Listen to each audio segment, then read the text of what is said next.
Welcome to another video for 2peasinabucket.com. This one is just on stamping and inking, just some quick techniques. Here's the final project. You can see I used some Hero Art stamps and some Ranger inks. First, I'm just picking where I'm going to put my photo, and I'm going to mask off the center of this piece of white paper. So I'm just temporarily adhering this red piece. The red is just a scrap paper. So I'm putting it right in the center. Now these are Fiskars border stamps.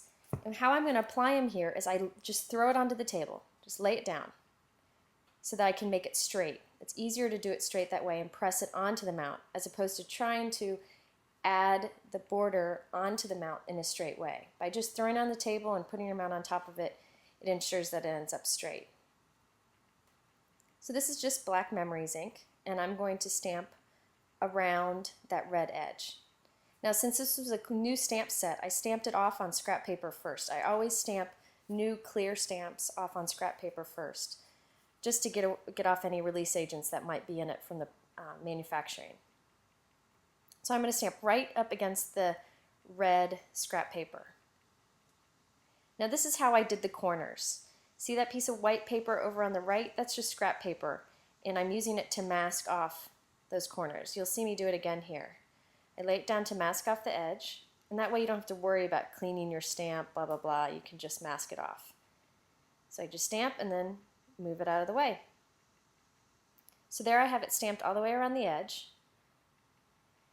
Now I'm just going to add some inking to the edge of this white paper. This is a Ranger ink applicator.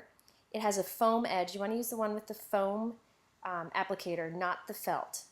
I'm just rubbing on there. Now there are many great techniques for getting smooth ink application, but I kind of wanted a blotchy look, so I'm just going at it in a quick and easy way. I also stamped some Hero Arts images around the edge too. Now I'm going to add my picture. And by the way, when you ink the edge of the paper, I like to rub the foam applicator right up against the edge too, so that the edges are inked. Okay, now I'm going to mask off my photo, so that I have this white area right down there on the bottom that I can add some stamping and inking. These are Hero Arts tree stamps. I'm just going to quickly stamp them in that white space.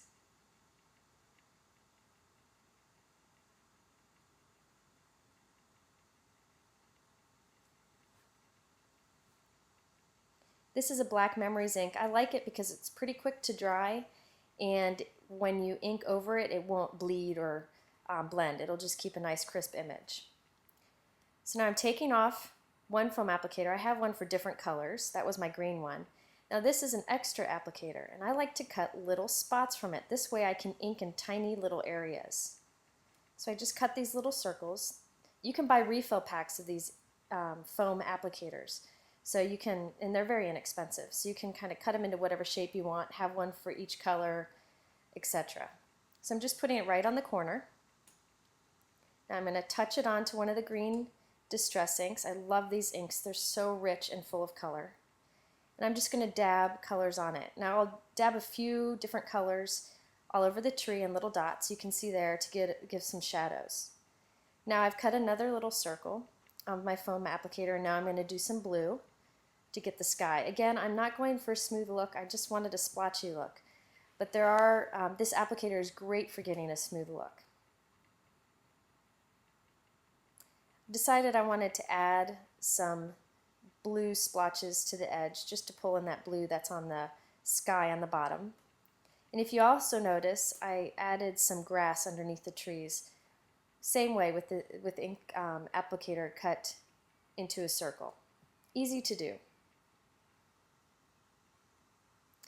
Thanks for visiting 2 Peas in a Bucket, and we hope you come back soon.